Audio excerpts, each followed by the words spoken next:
제 책에 쓴 내용에서는 인제 뭐 그 몇 가지 샘플을 제시를 했는데 뭐 대표적인 게 그런 "시가총액 1위 회사를 매수를 하라." 뭐 혹은 뭐 "지수 인덱스에 투자하라." 뭐 그런 건데 네.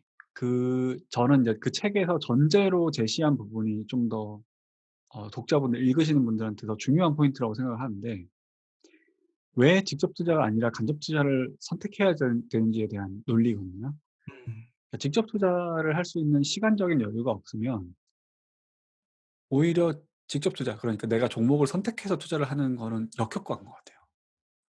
왜냐면 본인의 논리가 없고 본인의 학습이 없기 때문에 계속해서 설명드리듯이 그냥 아무거나 주워 듣고 그냥 막 투자를 한단 말이에요. 근데 그렇게 해서 손실을 초래할 바에는 음. 아예 원천적으로 나의 판단력을 없애버려야 하는 것 같아요. 아. 판단 없이 인제 투자를 해야 되는 것 같아요. 그래서 투자 선택지도 굉장히 좁혀야 되고 대신에 그 좁힌 선택지를 꾸준히 적립 매수를 하면서 이제 아. 평단가를 관리를 하면서 장기 투자를 하는 방식으로 그런 식으로 인제 간접 투자를 하는 게 장기적으로 보면은 수익률 측면에서도 훨씬 좋고 어. 내 시간적인 부분도 더 세이브를 할 수 있고 그 시간에 뭐 다른 뭐 사업 구상을 한다든지 가족들이랑 더 보낼 수가 있잖아요. 그래서 뭐 좀 솔직하게 얘기하면은 우리나라에서 주식 투자에 입문하신 분들 중에서 한 70% 이상은 간접 투자하시는 게 훨씬 나아요. 아. 예. 장기적인 성과를 봤을 때. 근데 노력은 하지 않으려고 하면서 노력한 사람들의 성과를 취하려고 하는 분들이 많다 보니까 음. 아직도 주식 투자에서 돈 버는 분들이 이렇게 적은 것 같아요. 음. 약간 어중간하게 하느니 네. 차라리 그 모아니는 공부하지 마라. 방식으로 아 그렇구나. 그래서 그 아까도 이제 말씀해 주신 게 그 약간의 가이드라인이 될 수 있는 게 1 시간의 아웃풋 공부 네네. 그거를 못할 바에는 네. 차라리 뭐 인덱스 지수 투자를 하든 ETF로 가든 이런 식으로. 네. 아. 그래서 제가 제 지인분들한테 책 선물을 하면서 그런 음. 얘기를 했거든요. 네. 그 이 제 책을 딱 1 회독만 해 보고 네. 내용이 이해가 안 된다든지 '나는 요대로 실천을 못할 것 같아.' 그런 생각이 들면은 음. 그냥 다 잊어버리고 그 맨 뒤에 있는 그 간접 투자 방법 보고 그냥 차라리 어. 삼성전자나 계속 사라.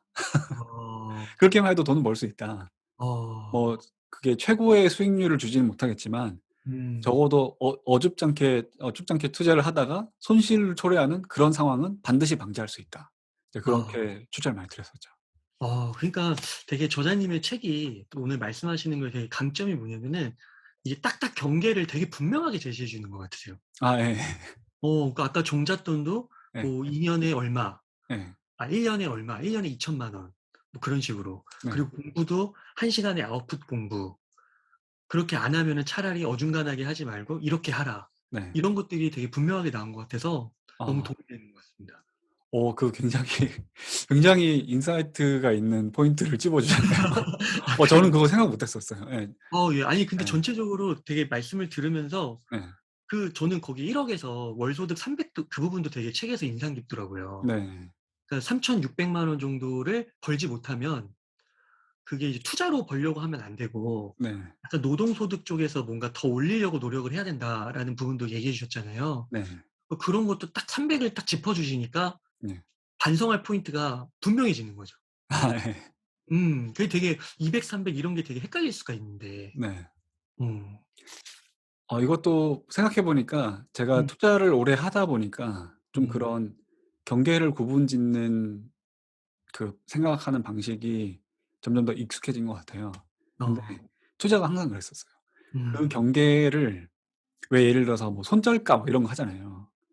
저는 트레이더가 아니라서 손절가를 지키고 그러진 않는데 예를 들어서 손절가라는 거를 그런 투자 원칙을 제시를 하는 이유도 그 하나하나의 인제 실패 자체가 내 인생을 실패시키진 않거든요. 근데 그 원칙을 세우고 원칙을 지키는 행위가 우리를 성공으로 이끄는 것 같아요. 그래서 순간순간 예를 들어서 뭐 제가 세워 드린 그런 숫자가 절대적일 수는 없을 거예요. 300 아니더라도 되고 음. 적은 액수로도 뭐 성 성 투자 성과가 굉장히 좋아서 뭐 돈을 버는 분도 있을 텐데 일반적인 수준으로 봤을 때 어떤 라인을 제시를 해 드리는 게 맞아요. 그거를 지키기가 쉽더라고요. 음. 그리고 간단하고 심플한 규칙이라도 지켜야지 성과가 나는 것 같아서 저는 다른 분야에서도 그렇지만은 음. 사람들한테 어떤 생각이나 인제 아이디어를 제시를 할 때 어느 정도 가이드라인을 최대한 심플한 가이드라인을 하나를 정하는 게 좀 효과적이다 이렇게 생각을 하고 있어요. 아 네. 예. 너무 되게 분명해 가지고 네. 말씀하신 대로 그게 뭐 300 이든 250 이든 뭐 개인의 맥락 속에서 다를 수는 있겠지만 네. 굉장히 구체적으로 책을 읽으면서 생각하게 되더라고요. 네. 내 맥락하고 비교도 하면서. 네. 그런 게 참 너무 좋았던 것 같습니다. 네. 뭐 제가 노출한 숫자들은 아무래도 제 경험에서 인제 나온 음. 거다 보니까 절대적인 건 아닌데 음. 그래도 최대한 어떤 일반적인 한국의 인제 평범한 직장의 상황 저도 그런 상태였으니까 그런 거를 고려해서 좀 제시한 숫자들이라서 음. 그거를 가지고 진짜로 말씀하신 것처럼 생각을 할 수 있으면은 그러니까 그 숫자의 경계를 넘나들면서 생각을 할 수 있으면은 분명히 인제 책을 읽은 거에 대한 도움은 되실 것 같아요. 아 네.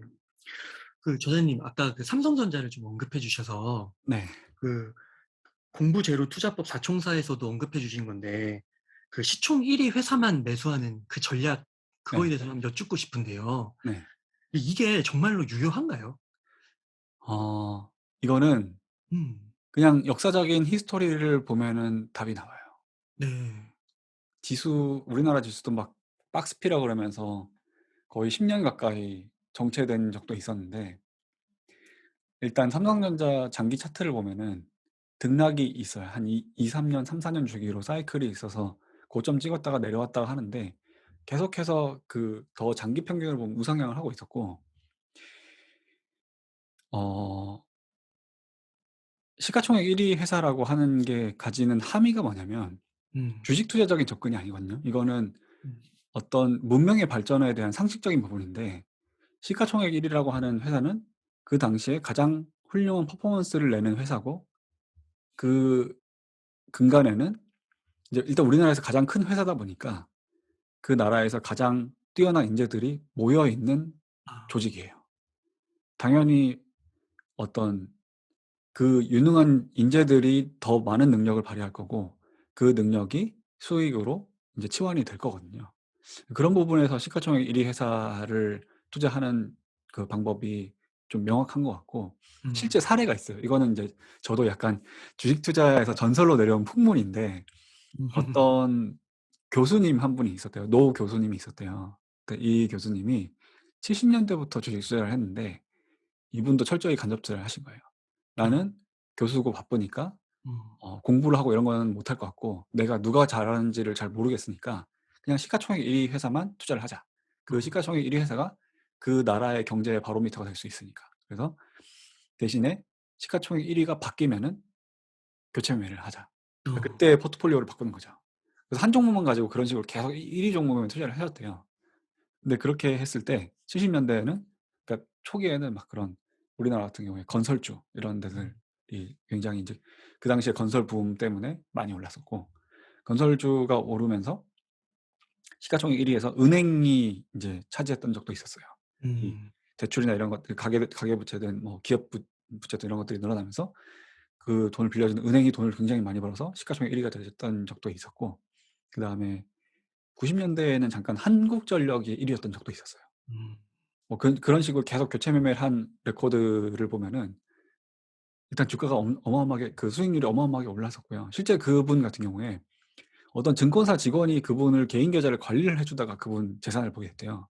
근데 그 교수님이 70 년대부터 해서 거의 한 40년 가까이를 투자를 해 오다 보니까 자산이 1 조가 넘게 있다고 개인인데.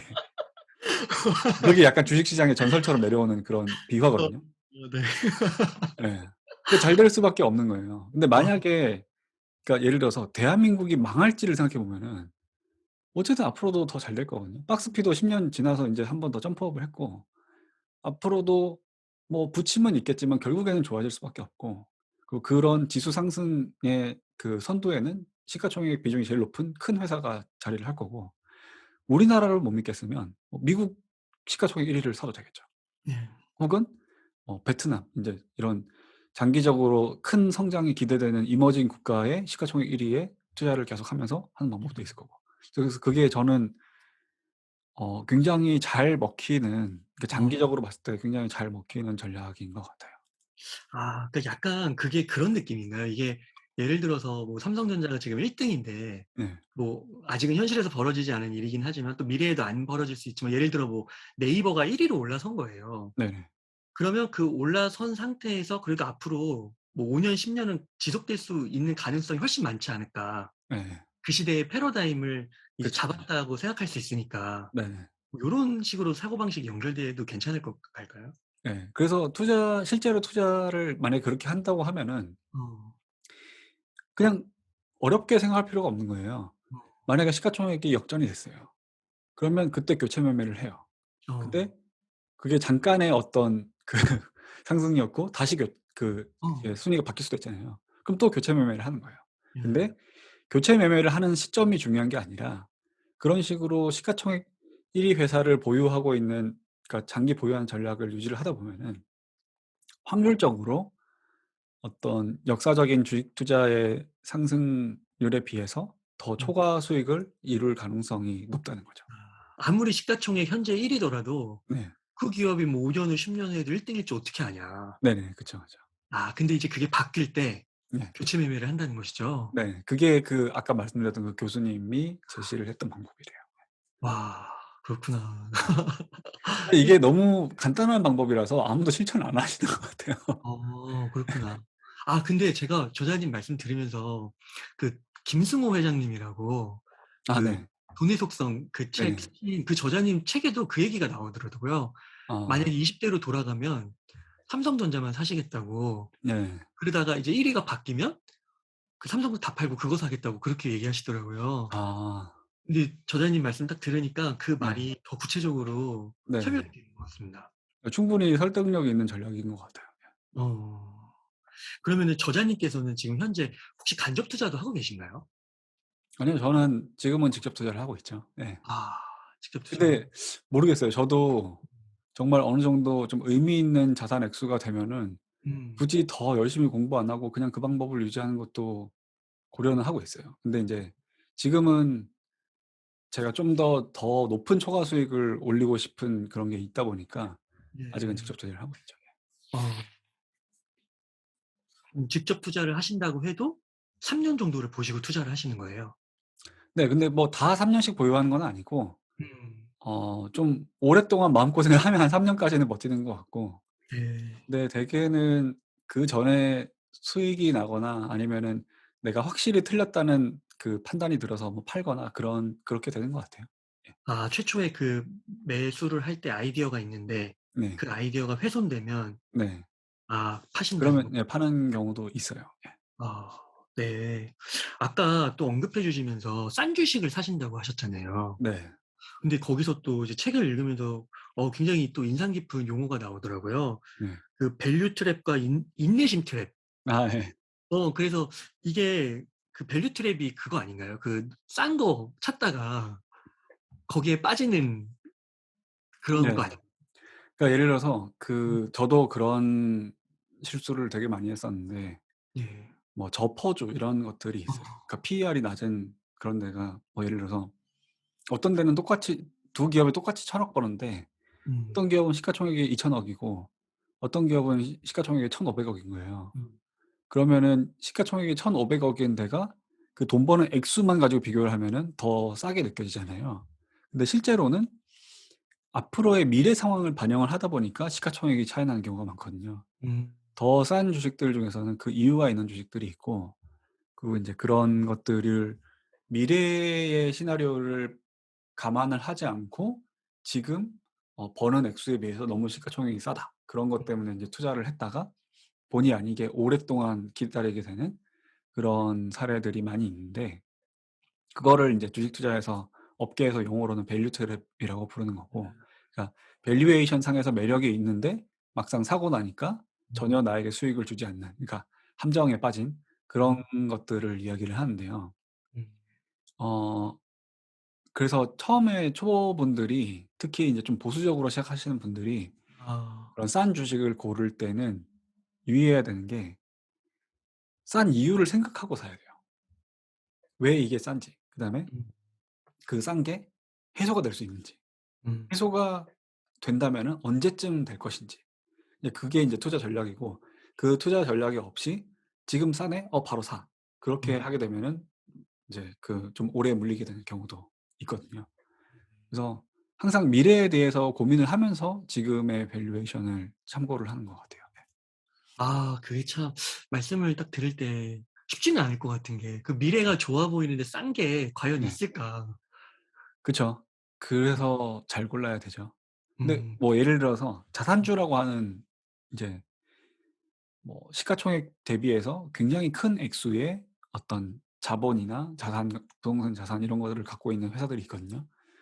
그런 회사들 중에서 저도 그런 적이 있었어요. 그렇게 해서 시가총액보다 보유하고 있는 부동산이 훨씬 가치가 큰 회사가 있었어요.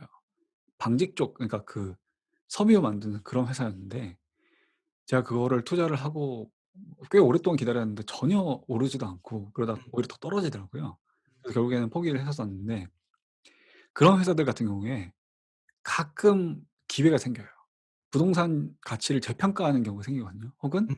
회사에서 돈이 필요해서 부동산을 파는 경우가 있어요. 어. 그럴 때는 그게 촉매라고 해서 이 이슈가 인제 사람들한테 집중이 되면서 주가도 굉장히 빠르게 오르는 경우가 있거든요. 그런 거를 찾아야 되는데, 제가 그걸 안 찾고 그냥 자산 가치 대비해서 '너무 싸네.' 그러면서 샀다가 그거는 거의 한 2년 넘게 갖고 있다가 그냥 팔았었어요, 손실 보고. 그런 경우도 있었어요. 어. 그래서 특히 자산주 투자를 하게 되면은 그 자산이 어떻게 재평가가 될 것인지, 예를 들어서 현금을 많이 갖고 있다 그러면은 그 현금을 뭐 다른 기업을 산다든지 어떤 데 투자를 한다든지, 뭐 부동산이라고 하면은 그 부동산을 팔아서 현금화를 한다든지, 혹은 그 부동산을 뭐 전환을 시켜 가지고 회사에 더 돈이 되는 방향으로 의사결정을 한다든지, 그런 변화가 있을 거를 고려를 하면서 이제 음. 자산주 같은 경우에 투자를 해야 되고요. 네, 음. 그게 인제 밸류 트랩을 안 겪는 제일 인제 중요한 요령인 것 같아요. 어 미래의 성장성, 미래의 이익성 네. 이거를 고려한 상태에서 네. 싼 거를 고를 수 있어야 되는 거군요. 네. 무조건 싼 게 아니라. 네. 그리고 그 싼 상태에서도 음. 자잘한 등락이 있잖아요. 보면은 정말 말도 안 되게 싸기 때문에 저점을 찍고 올라가는 경우도 있어요. 음. 근데 그런 경우는 아주 드물게 와요. 그러니까 예를 아. 들어서 내가 특정 자산주를 보고 있다. 얘는 시가총액 대비해서 자산 가치가 굉장히 크다. 그렇다고 해서 그냥 바로 사는 게 아니라 그 종목의 주가를 꾸준히 추적을 하다 보면은, 특히 인제 그런 기업들은 PBR이 잘 먹히는데, 음. PBR이 역사적으로도 굉장히 낮았던 그 특정 지점이 있어요. 뭐 1 년에 보통 주식이 다 같이 떨어질 때가 한 두어 번 오거든요. 뭐 그럴 때 그 주식이 PBR이 몇이었는지 그런 음. 것들을 체크를 해 아. 보고, 진짜 그 지점까지 왔을 때 좀 매수를 고려하는, 그런 식으로 좀 선별적으로 매수를 하는 것도 필요해요. 그렇게 하면은 큰 수익은 아니더라도 음. 어 적어도 손실은 줄일 수 있는 그런 인제 밸류 트랩 자체는 좀 덜 빠지게 되는 요령이 될 수 있는 것 같아요. 그 인내심 트랩이 제가 얼핏 기억하기로는 기다리지 못하고 네. 팔아 가지고 네. 거두지 못하는. 그쵸, 그쵸. 그게 아까 제가 음. 먼저 얘기했던 10%의 수익 구간을 못 예. 기다려서 90% 까지 보유를 하고 팔아 버리는 네. 고런 인제 상황인 것 같아요. 인내심 어. 트랩이라고 부를 수가 있겠죠.